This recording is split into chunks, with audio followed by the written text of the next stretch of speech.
Усім вітання, це подкаст «Коли все має значення». Я Ангеліна Карякіна, а разом зі мною Наталка Гуменюк. Усім вітання.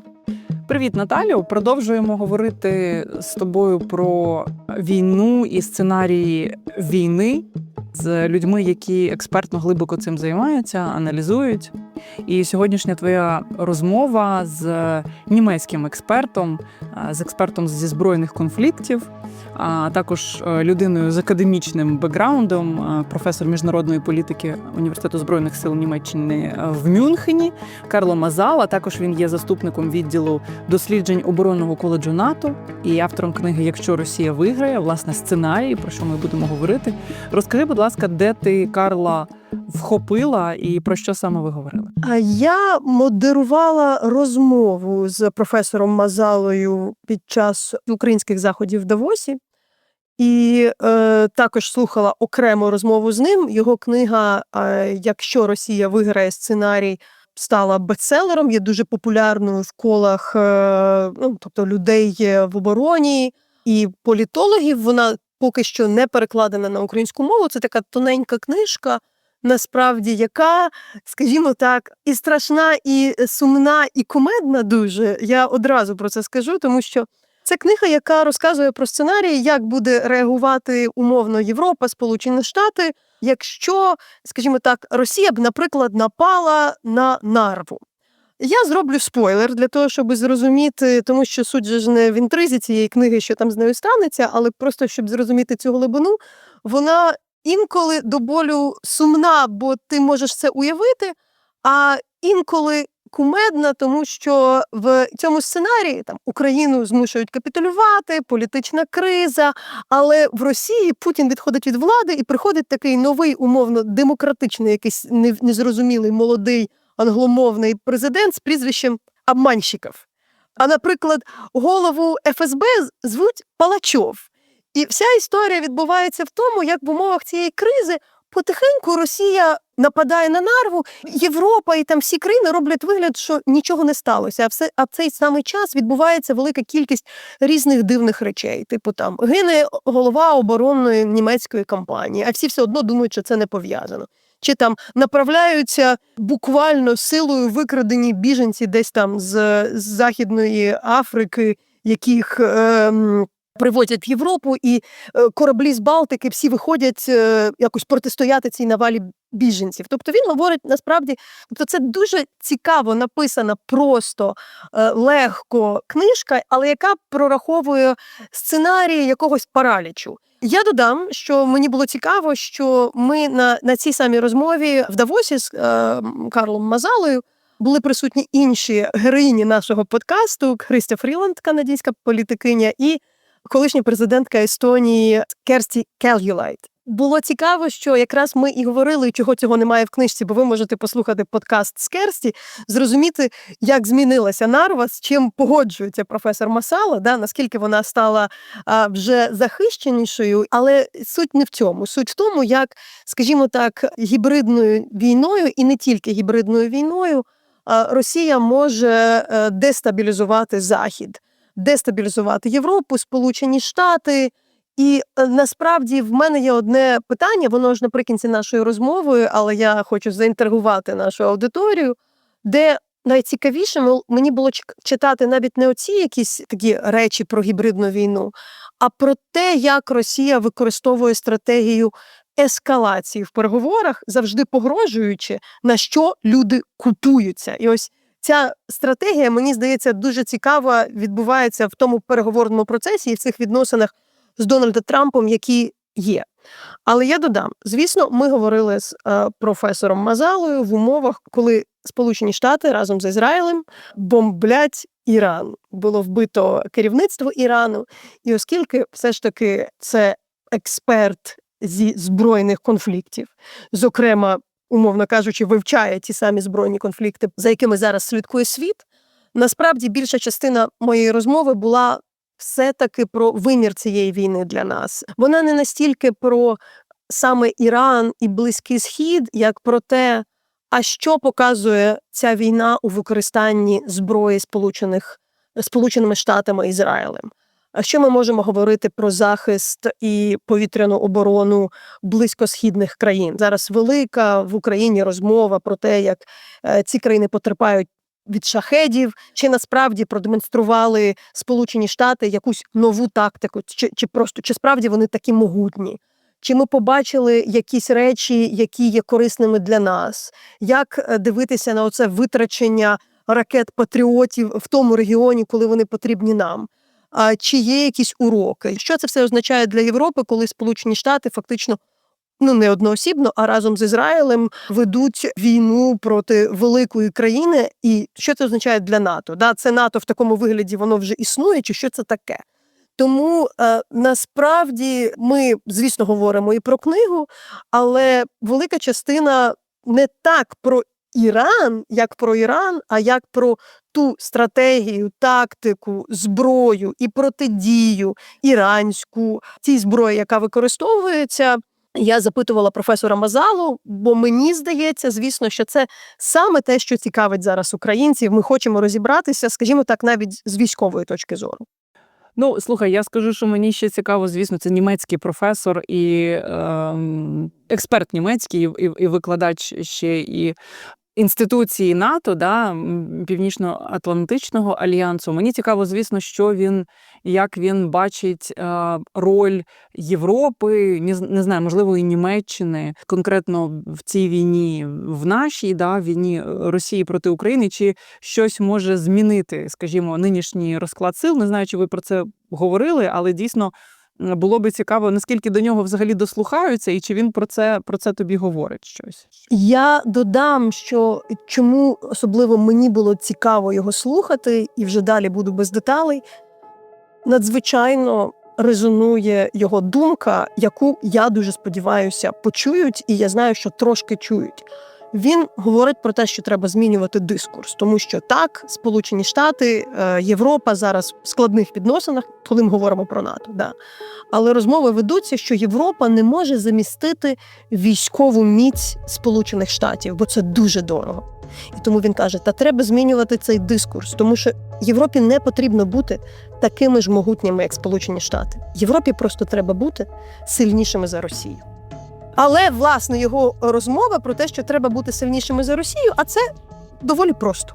І тому навіть в оцих колах розмов з виборцями і зрештою, коли ти говориш людям, давайте будемо як США, це виглядає чимось настільки нереалістичним, що, скажімо так, руки опускаються і ти не знаєш, з чого починати. Коли розмова говориться про те, що Європа зі своєю економікою у військовому ключі має стати сильнішою, гнучкішою на, скажімо, полі бою і мати свої певні системи захисту, то це вже не виглядає настільки дорогим і настільки складним. І про це ми, звісно, говоримо. Це цікава думка. Що, давайте слухати розмову Наталки з німецьким експертом, дослідником збройних конфліктів, аналітиком, викладачем Карлом Масалою.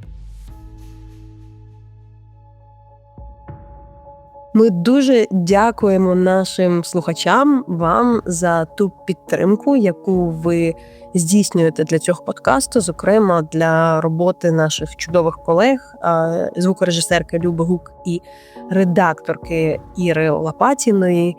І на прохання ваше ми це зробили, ми створили на сторінці лабораторії журналістики суспільного інтересу не просто сторіночку, де ви можете донатити за реквізитами, але й можливість робити одноразовий донат і регулярний донат. Довелося нам попрацювати над цим, але тепер це можливо. Знаю, що ці донати приходять. Це дуже-дуже нас підтримує. Знаємо, що в Україні багатьох потрібно підтримувати. Але якщо є така змога, щоб ці розмови далі виходили, ми вам неймовірно вдячні. Це дуже надихає.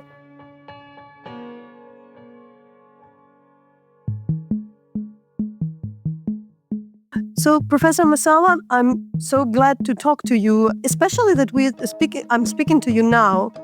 Of course, it's logical to start with the American and Israeli assault on Iran and the attack on Iran and what has happened.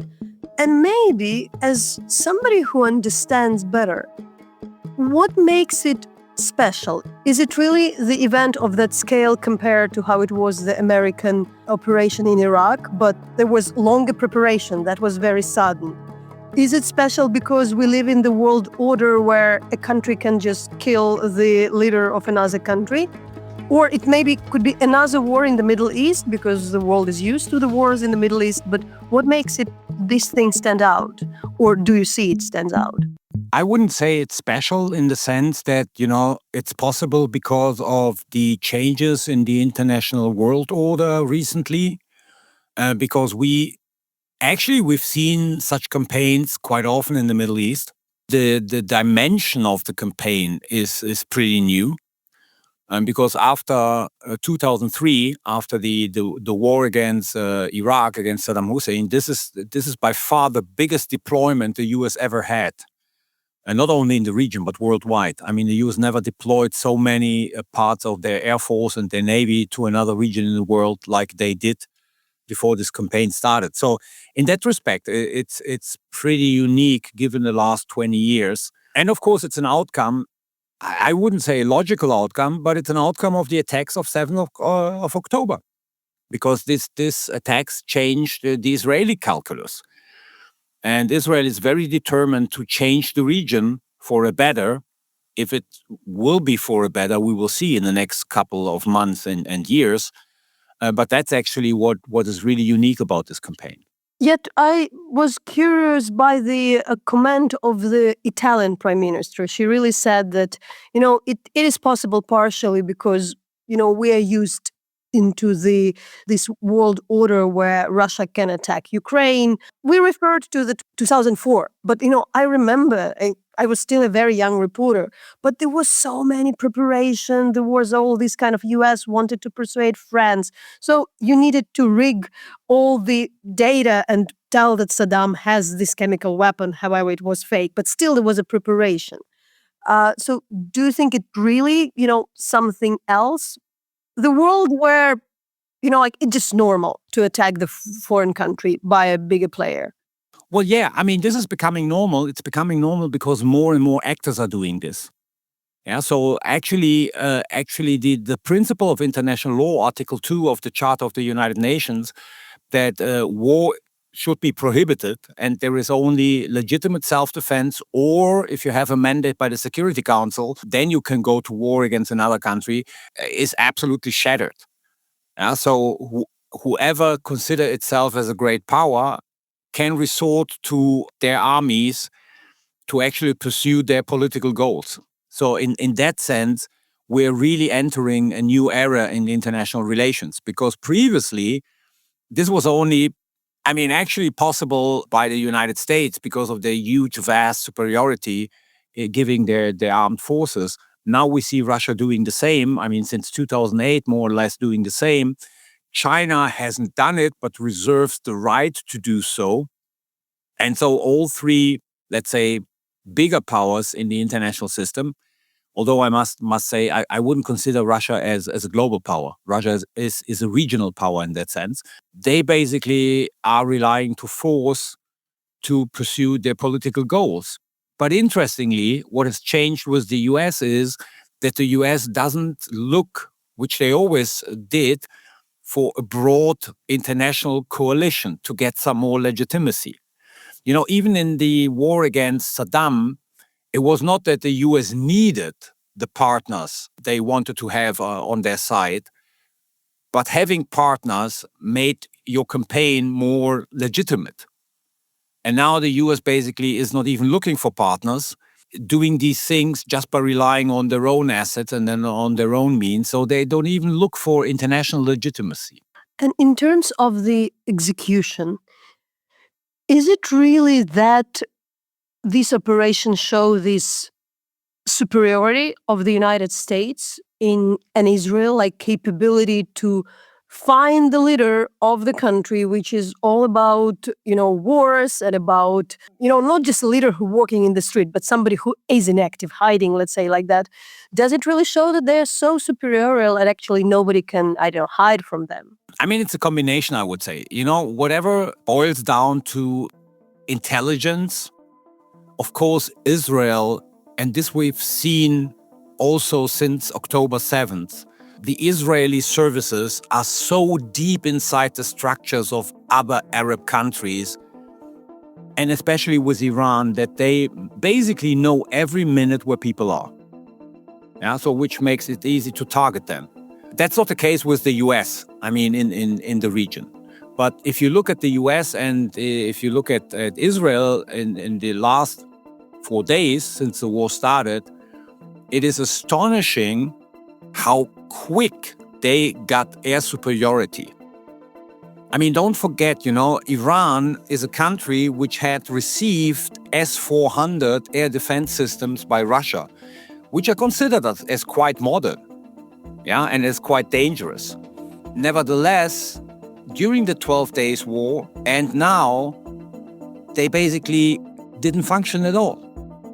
We don't see any, shoot-downs of US or Israeli planes in Iran itself, which basically shows how vast the superiority of the Americans and the Israelis is when it comes to controlling the skies.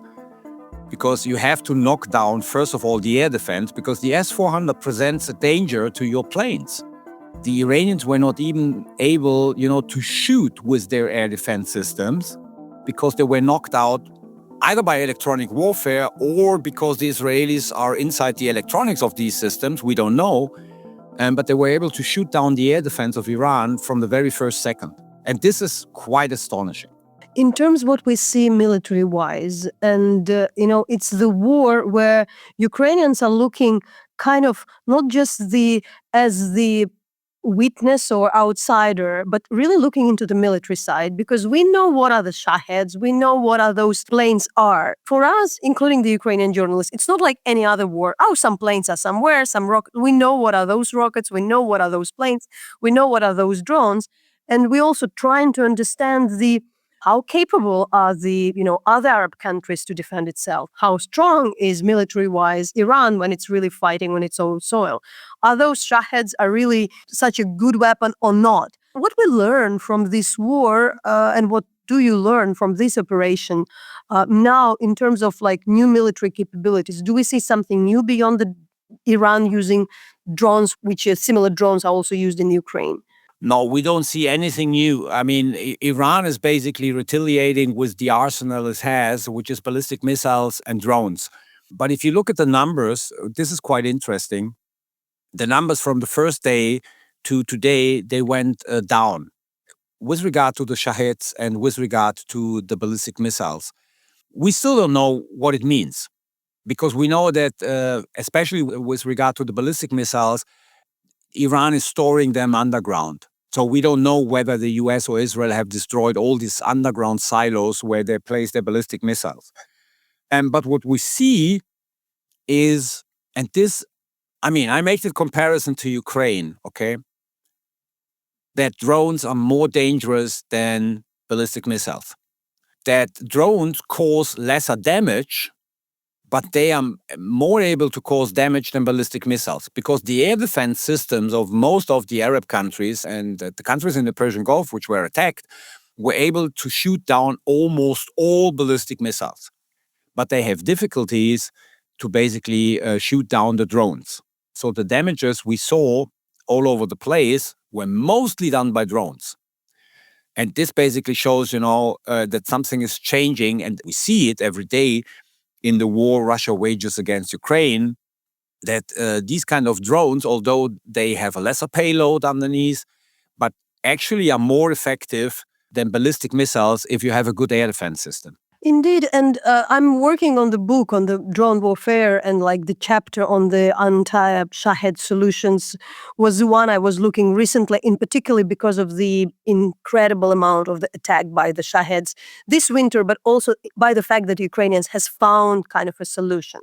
This is developing, but in this regard, what have you seen new from the Americans, from the Israeli? Because we do understand the defense of the Arab states is kind of lagging behind. But do we see something what is new in the American arsenal, or it just shows that what they have is just good? We have some pictures of the Black Tomahawk, which supposedly is a stealth technology. So this would be the first cruise missile you can't detect by radar. But we still don't know whether it's true or not. So we have the pictures of a Tomahawk shoot from a frigate, which is completely black. We heard about the black Tomahawk. Apparently it has stealth technology, but we're not quite sure whether this is right or wrong. This is the only new thing we see. Yeah. But what is really astonishing, and this we saw also in the 12 days war against Iran, the Israelis wage against Iran, how basically data collection is central for your campaign. The level of the last 4 days, now it's changing. Today it started to change. But the level of the last 4 days of precision Israel and the US were able to knock out certain targets is really astonishing. And this is not only because your weapons are precise guided, this is due to the huge amount of data you collected beforehand. So that you have the precise location, you know where people are moving if it's about decapitation strikes, and the precision of decapitation strikes and real-time strikes. I mean, remember yesterday when there was this meeting of these 88 people supposed to elect the new Ayatollah, the Israelis learned about that, and seconds after they destroyed the building. So this is an incredible combination between human intelligence, SIGINT, and then, of course, sensor-shooter chain. So, Professor Masala, what was fascinating for me to listen to you when you were speaking more about the Russian war against Ukraine, but also this difference between the US and Europe, because we were at the moment when US was threatening about buying Greenland and things like that, that the discussion should be changed somehow, because now we are speaking like whether the European Union and Europe can substitute in some way the US, and it's very expensive. But Europeans just should be better than Russians, and that's definitely possible. But before we go into the details into that, which is a fascinating thought, looking at what's happening and the American operation on Iran, American-Israeli operation, how would you also still place the European defense in this situation? Or you would just say, okay, it's not our story, Europeans just should stay away. We now also see that, Donald Trump is attacking all kind of the European partners for not letting to use their air bases. We don't speak about a possible confrontation between Europe and the US, but still this campaign, what it shows also for this European defense, NATO, and the whole idea, is it enough for Europe just to be, stronger than Russia? Well, if Europe would be stronger than Russia, then Europe could play also a military role in this war. But still, we are not stronger than Russia. We still have deficits, but basically I would say, the Russians would have a huge advantage if they would attack Europe. And the US would not come to basically help the Europeans. What this war shows is that Europe is totally sidelined. How did European countries learn about the upcoming attack? They didn't get a call from Washington. Some European leaders got a call from Tel Aviv. 20 years ago, 30 years ago, Washington would have informed European leaders far in advance that they were about to attack Iran. Nowadays, no one picks up the phone in Washington to call up Berlin, Paris, London and say, listen, guys, we are about to wage a huge campaign against Iran. So we let you know so that in order, you have something to prepare, you can prepare for yourself. Because there is the risk, of course, of Iranian sleeper cells in Europe, which might be activated and do some terrorist attacks inside Europe. So the warning we got from Israel and not from Washington. This has changed fundamentally. So Washington doesn't look at us as partners in a potential campaign, not even as partners who are not probably fighting side by side with Israel and the US, but who are doing some kind of backward jobs like logistics, like providing medical facilities if there are some US soldiers, wounded or something like that. So they don't look at us as partners in these kind of coalition warfare. The second thing is what we see now. I mean, we we had immediately a statement by the E3, which means by the UK, by France, and by Germany, which caused a lot of misunderstanding, especially in the US, where all three countries said they're ready to support the US and Israeli campaign with defensive measures. And then the news started, in the US that basically, France, Great Britain, and Germany are ready to enter the war against Iran, which is completely misleading. Because the moment this statement was out, and for instance, the German foreign minister was asked what it means in concrete terms. He said, well, everyone interprets defensive measures according to his own standards. And then he said, we're definitely not going to enter the war. This shows how helpless we are. And now France is doing something on a basis of bilateral treaties with some countries in the Persian Gulf to protect their bases in the Persian Gulf. Great Britain is doing something to protect their bases in Cyprus. But actually, no one has ever asked us to join the campaign.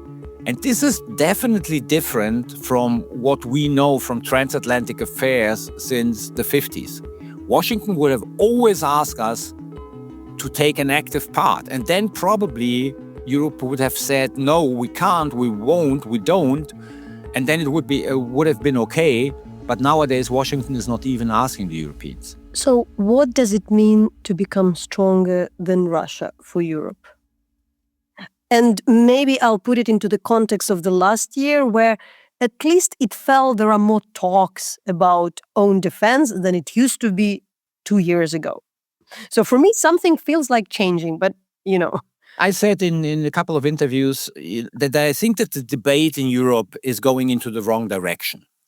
Because when we're talking about rearming Europe, we always have in mind the incredible military might of the US. And it looks like very much that, some politicians have in mind that at the end of the day, Europe should be as strong as the US is. And I think that as a starting point, this is totally misleading. Because if we look, what is the biggest threat to us Europeans right now? It's Russia. So my starting point would be, the first step is not to be as strong as the US. The first step is to be stronger than Russia.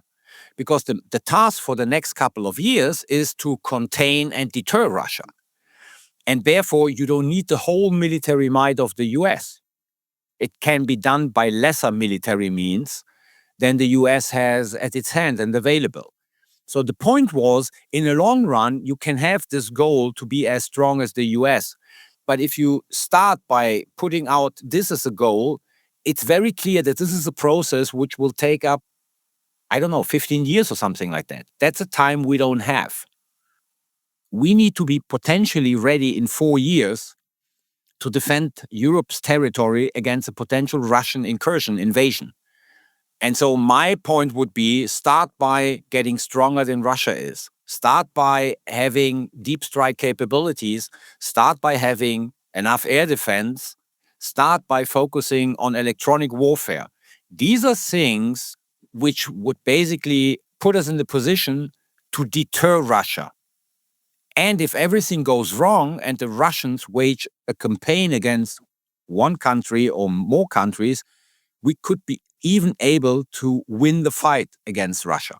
That was the reason why I said, let's first start with getting better than the Russians are and not look only at the US military capabilities, because this might is so incredible that it will take us at least 15 to 20 years to match this. And it will even require much more money than is currently allocated. The second thing is, I would say, there is lesser talk about European defense, but I think there is more concrete action if you look what countries are buying and how basically this kind of cooperation between 2, 3, 4, 5 countries in Europe is mushrooming to procure certain weapon system. What I was trying to, understand after the change in the White House, so it's already more than a year, and talking to the people in different capitals in Europe, that there are definitely some things we can not substitute, in particular like intelligence or air defense. And there are some things, it's not just about money and procuring it, but what we call like a kill switch, or not allowing to produce the patriots, or for instance, not having the license for that.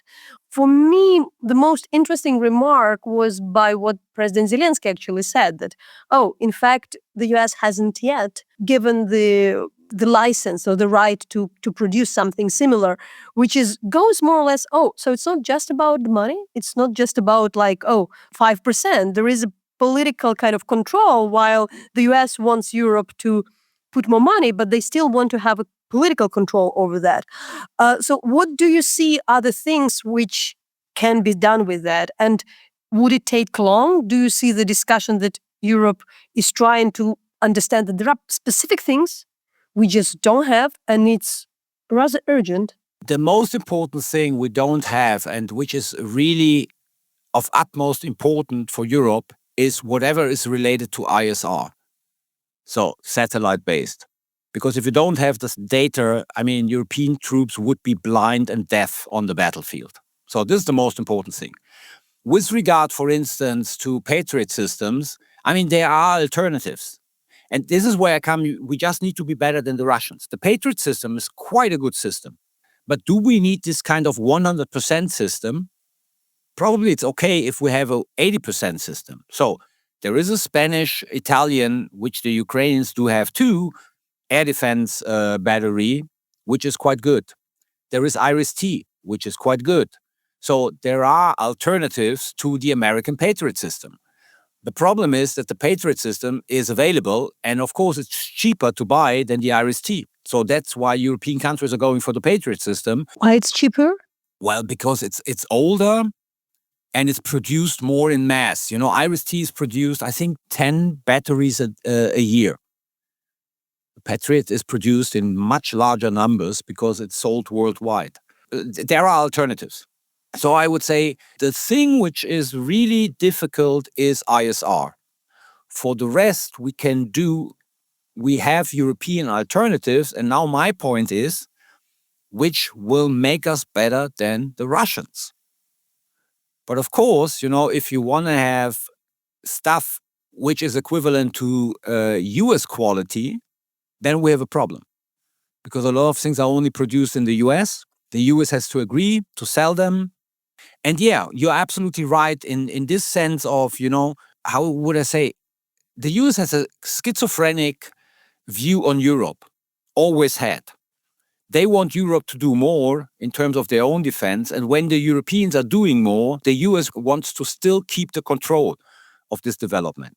And now this goes even down to procurement, because it is now the US who's basically asking the Europeans that they should still buy US products. The problem, however, is if you buy US products, and I would say there is no kill switch. The problem is data fusion. The problem is data fusion, is the software updates, because this is where we are dependent from the US. So if you buy, for instance, an F-35, the F-35 doesn't have a kill switch. So it can still fly, it can still drop their bombs, but in order to be precise, they need the software updates coming from the US. So the US at any moment could say, no, you don't get the software update, which means the F-35 can still fly, they can still drop their weapon systems, but not as precise as if they get the software update from the US. And this is where we are dependent. Is the whole story about a kill switch a bit like a myth or overdone? Yeah, the kill switch is a myth. There is no kill switch. The problem is the contracts, which are basically saying spare parts are coming from the US and the software is coming from the US. And of course, now once again, you know, it's a bit a shaky comparison. But if you look at the drone war in Ukraine, you need a regular software update of your defense systems in order to be able to fight the modifications from the other side. So if you still have the software from a year ago, then basically your defense system wouldn't take down any drones because they have been modified to such an extent that, you know, your software is outdated. And if, of course, the software system comes from the US and the US basically says, no, you don't get it, then you are in real difficulties. I'll bring Ukraine into that and more or less the way the Ukraine fight this war. So why, and I'm cautious about being kind of too self-assured, but it's true that Ukrainians has developed the solution against the Shaheds. The problem is about the radars, what I understood. So it's actually easy, but we need two more radars and also coordinate between them to shut down the other ones. And there was recently, and it's very popular in Ukraine, but I'm also cautious about like the report in which in one of the training in Estonia, Ukrainian unit managed to destroy the unit of the NATO countries, which is logical because if you just really know that they used very basic heavy bombers, which more or less destroyed the Russian tanks also, it was quite a simple task. But where do you see now Ukraine in this? Without like overpraising Ukraine, but I also looking into the, these gaps which the air defense of the countries in the Gulf, also kind of miss. So we do see that there are some things that Ukraine is kind of bringing to the battlefield. Well, actually, if I'm not mistaken, I read an article where Zelensky basically offered the Gulf states to send some Ukrainians over to basically teach them how to get better in defense against drones. So, which leads me to the point, and I make it a generic point. For 3 years, we've been supporting Ukraine and we've been training Ukrainians all over Europe to defend their country against the Russian invasion. I would say nowadays, of course, it's still important to provide Ukraine with whatever they need in terms of weapon systems. But the Ukrainian armed forces reached a point where actually European armed forces and the Americans can learn a hell of things from the Ukrainians. For two reasons. First of all, the cycle of technological innovation and how to counter basically technological innovations from the other side is incredibly fast, and the Ukrainians are doing incredibly good in that. That's the first point, where basically Ukrainians can teach other armed forces how to keep up with technological innovation from the enemy and how to counter it. And the second thing is, the Ukrainian army is the only battle-hardened army we have in all over Europe. So my point would be, and this is a proposal I made recently, to say, not now because the war is still raging and every Ukrainian is still needed in Ukraine to defend the territory of the country. But once the war is over, I would include Ukrainian units in European units. I would create, binational units or units among 3 states where Ukraine is a part, because I think everyone from the level of tactics, doctrine, strategic adaptation, how to basically learn and adapt during a campaign, we can learn more from the Ukrainians than they can learn from us. Honestly, we have been, and we still are in certain extents, technologically more advanced than the Ukrainians in our armed forces. But actually, whatever relates to doctrine, tactics, is based on theory. Because we've never been in a state-to-state war since the end of the Second World War.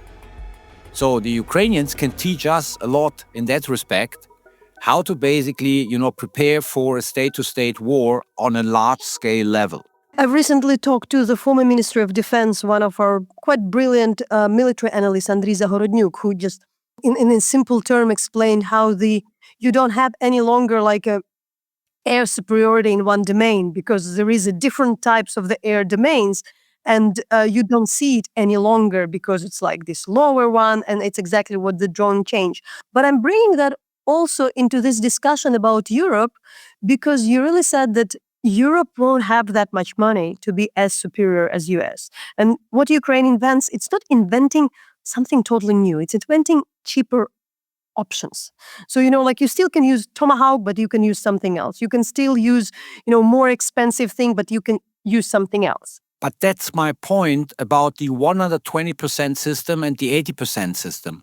So our armed forces are used to always procure or develop the 120% solution, the one size fits all. What we see in Ukraine is that you need probably a couple of 120% systems. But what you need is a lot of 80% systems, which are not perfect, but they serve their purpose.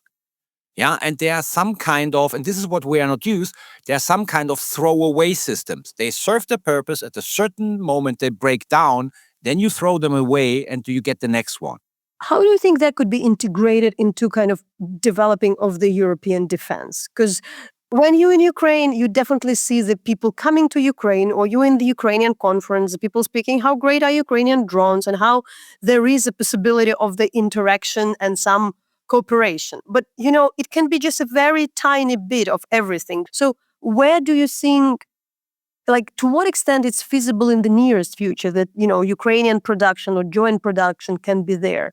Because it's not really about procuring million of the drones or anti-drones solutions. If I'm not mistaken, there are more and more bilateral cooperations between European armaments producers and Ukrainian armaments producers. And these corporations are not exclusively with a view on the ongoing war, but they are basically long-lasting because people know that they can learn a lot from the Ukrainians. So I think this is a process which is already going on.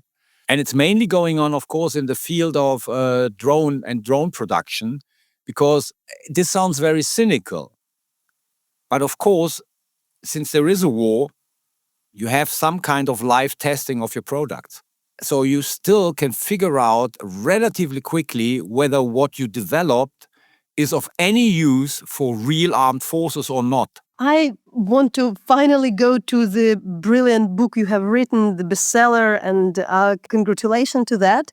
It describes the scenario in which Russia attacks, in this case, Narva. What was interesting for me, I want a bit to explain what was the moment when you wrote it? When was it? And do you see any development? Because more or less it speaks about this kind of paralysis of the world, of Europe, of the US, of what's happening in Berlin, in Brussels. So when was it, and have you seen any development? The idea of writing this book came in summer 2024. And it was the product of a debate we had all over Europe. Because if you remember that actually, so by February 2024, we had all these reports by military intelligence services all over Europe saying, look, what we know about Russia's production of weapon systems and the way the Russians discuss what their future army, how the size should be, and so on and so forth. We expect Russia to have an army by 2029 which is able, if it is politically wanted, to attack a NATO country. And then, of course, all the critics came out. And the critics were like, Russia wouldn't be so crazy to attack a NATO country because then they would find themselves in a war against NATO where even the Russians don't know whether they can win it or not. Or others were saying, look at Ukraine, how slowly they progress. Do you really think that they would be able to attack a NATO country full-fledged? And I started thinking that maybe we're looking at this Russia is able to attack a NATO country in the wrong way. Because I went back basically to what is Russia's political goal? And Russia's political goal is at the end of the day to destroy NATO. Because they know if NATO is destroyed, they have the possibility to dominate large parts of Europe economically and politically. And then I started thinking, how can you destroy NATO without risking a full-fledged confrontation against NATO? And so I came up with a limited scenario. And I looked basically at what Churchill called the soft underbellies in the Second World War. So I looked specifically where are the soft underbellies of NATO. And you find a couple of soft underbellies. Among them, a couple of cities in Norway, in Estonia, in Latvia, where you have Russian-speaking minorities. And this, of course, always provides the Russians with a perfect pretext. Because as we saw in the Donbass in 2014, protecting the rights of their minorities, which are oppressed in these countries, is one of the arguments the Russians like to use in order to invade other countries. So then I came up, limited attack on a city, which is a bordering city with a Russian minority, and then basically, making clear that it's only about protecting the rights of the minorities in this country, that they don't even want to go further. And then basically asking NATO, are you really willing to risk a major conventional confrontation, which of course with Russia always includes a nuclear dimension, for the liberation of a tiny city somewhere in the east of NATO's territory? And then one thing comes to the other, and at the end of the day, I have to spoil it, but I think I hope still people will buy the book. Of course, there is no agreement in NATO. And if there is no agreement in NATO to invoke Article 5, if NATO's territory is attacked, NATO is dead. And this is a huge Russian victory, because this is what even the Soviet Union wanted always to achieve and never achieved. The Russians would achieve. In current moment, how will you describe NATO in particular with the current position of the US? I make 2 points. One is with regard to a question you didn't ask, and the other one is with regard to the question. In my scenario, the whole thing starts with a Russian victory, which basically means Russia gets what it wants in Ukraine. And actually, one must say, right now we are at the point where the US gives Russia what it wants in Ukraine. I mean, go back to the 28-point plan of January, I think, January this year. The US is willing to let Russia win in Ukraine. In my scenario, it was just Russia is winning because everyone is exhausted. No one wants to continue the fight, so they basically force the Ukrainians to capitulate. Now the US actively is forcing the Ukrainians to capitulate. Full stop. And with regard to your second question, I still don't see NATO united when it comes to a confrontation with Russia. I still don't see that. And the smaller the Russian action is, the less coherence you will find in NATO. And I give you a simple example, which I think is a major, major wrong signal. I mean, there are 2 wrong signals which recently were sent out to the Russians. The one, of course, is Greenland. How credible is Article 5 if the most important NATO member threatens another NATO partner with the use of force in order to take away part of its territory? What kind of signal you send to the Russians? The signal is that NATO is not united, that Article 5 is not worth the letters on the paper it has been written. The second point, which is as important, the whole debate about the European deterrence force in Ukraine after the end of the war. Every European leader, or almost every European leader, is telling publicly how important the future security of Ukraine is for the future security of Europe. But when it comes down to saying what you are willing to provide in the framework of a European deterrence force, so far you have only 2 countries, France and Great Britain, who publicly stated that they are willing to place boots on the ground in Ukraine. And the others are like, oh, it's too early to talk about that because we don't have a ceasefire or a political agreement. Or it's like, yeah, but you can defend the Ukraine also outside Ukraine. So by being in Poland or whatever, being in the Baltics, the signal you send is you're not willing to face the Russians in Ukraine if everything goes wrong. I mean, if the Russians should dare to, attack after a ceasefire Ukraine once again, you are not willing to face the Russians in Ukraine. How credible is this signal for the Baltics? Because just the fact that all countries signed up to, in 49, or like we Germans in 55, to a piece of paper called the Washington Treaty doesn't make it more credible. So I think recently, we have sent out 2 wrong signals to the Russians. So I'm not asking that much because I also don't want to have kind of too many spoilers, and I hope the book would be translated in Ukrainian rather soon. But, of course, there are things which kind of makes me angry. There are things which makes me laugh, like the surnames of the new Russian president, Abmanshikov and Palachov, which I hope European audience clearly understand what you meant. No, honestly, I mean, I got a lot of reviews and no one even mentioned that these are what I would say speaking names. I always, when I do these kind of book presentations, I always have to tell to people why I chose the names. Then they don't get the point. Then they don't get how. By the way, how did you decide to take these names? I wanted to have some names which are basically, I don't know whether the English word is right, are speaking names, so they mean something. And then I started, talking to friends who speak Russian, and then I said, how is deceiver called in Russian? And they came up with Obmanchikov. I think that's really crucial because when Mr. Obmanchikov is calling, leader, it's like, and they believe him, it makes the whole position and just juxtaposition so ridiculous. But what was for me very interesting as a Ukrainian, the tactics of the escalation, because that's what I see actually is one of the things which European, Americans, and everybody are buying all the time. And if it would be for me one single thing I will see as the most successful tactic in the West is exactly this. Isn't like anybody getting it? And how do you also see in this kind of current negotiations, these tactics of the escalation, the threat with escalation? The threat to use nuclear weapons is the biggest psychological weapon the Russians do have.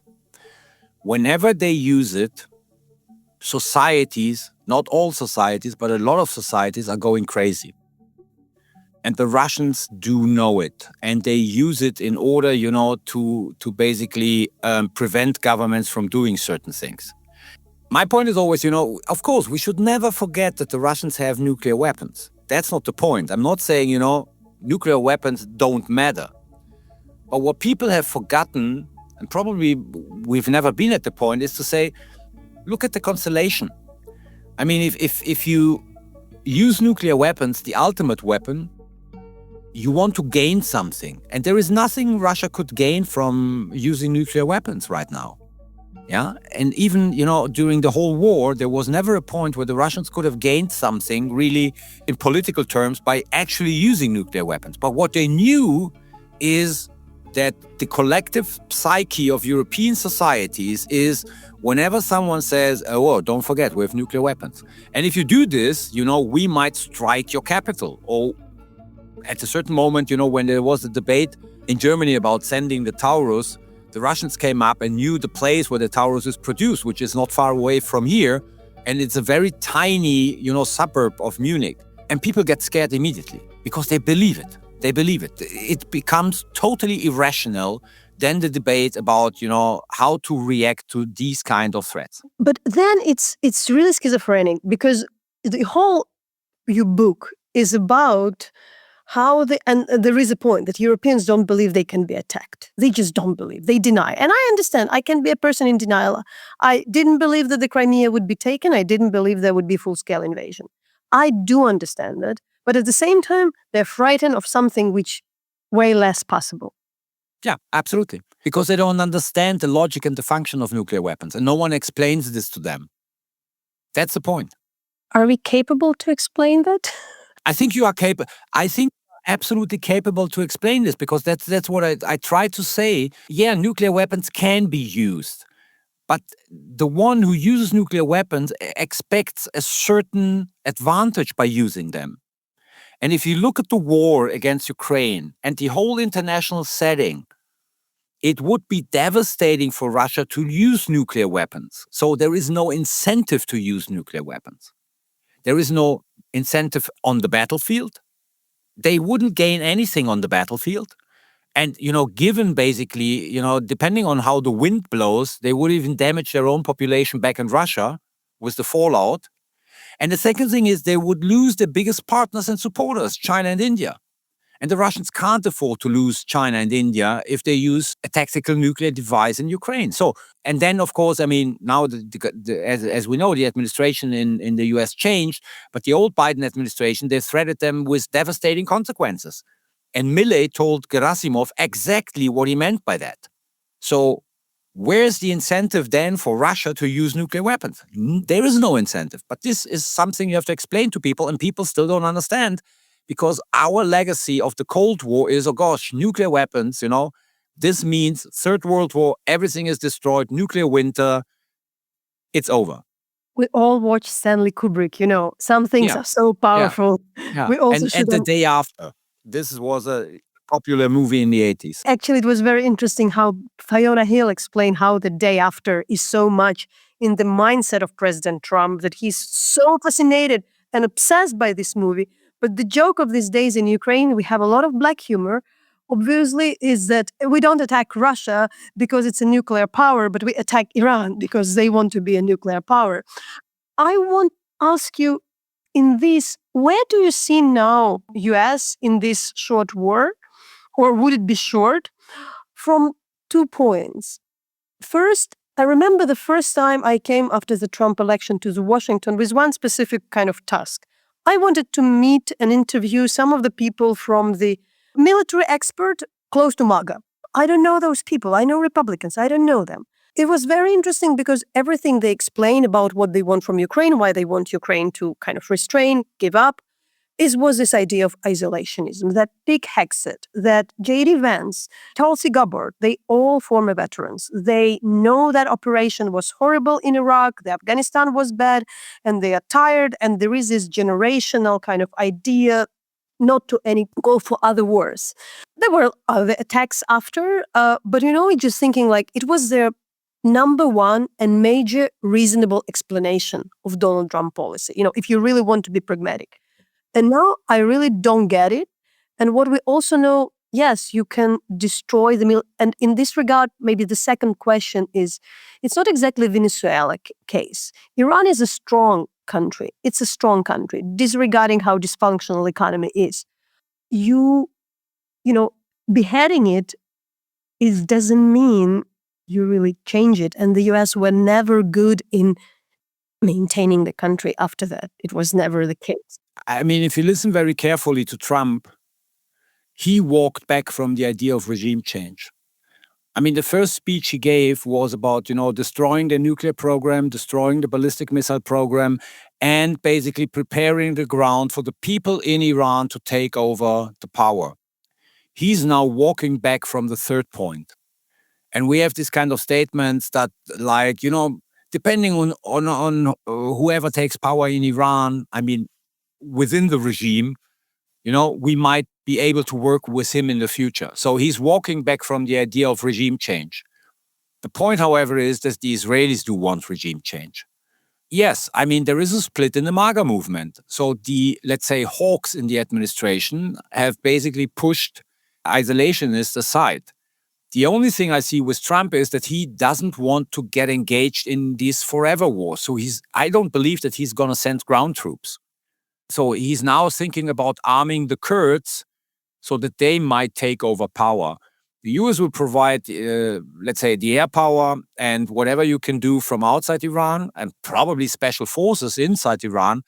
But I don't see him, walking into Iran and occupying the country and thereby doing the same thing George W. Bush did in 2003 in Iraq. I'll dare to ask a writer who has a world scenario in the title of the book to say this. So what do you see as this future scenario for the Gulf, for Russia, for China? It's still ongoing, but maybe we can already see where it's all heading with what we see now with the death of Khamenei and this type of a strike on Tehran. Well, I think the good news for the region is that, regardless how the outcome in Iran will be, Iran is taken out as one of the most important players in the Middle East. Even if the mullahs will survive, Iran will be weakened for a long time, and thereby not being able to play the role it played over the past decades in the Persian Gulf and the Middle East. So this is the good news. Second thing is, and this is bad news, the good news is on a global level, Russia's influence has dramatically decreased. They were kicked out of Venezuela, they're kicked out of Syria, they're losing their privileged partner, their strategic partner in the Middle East, Iran. So this is really bad for Russia. And I think Putin is really pissed. But the bad news is, I think this is no good news for Ukraine and Europe. Because Ukraine and Europe is the last playing field the Russians do have. and from a Russian perspective, the most important one. So I expect the Russians to try to step even their efforts up in Ukraine.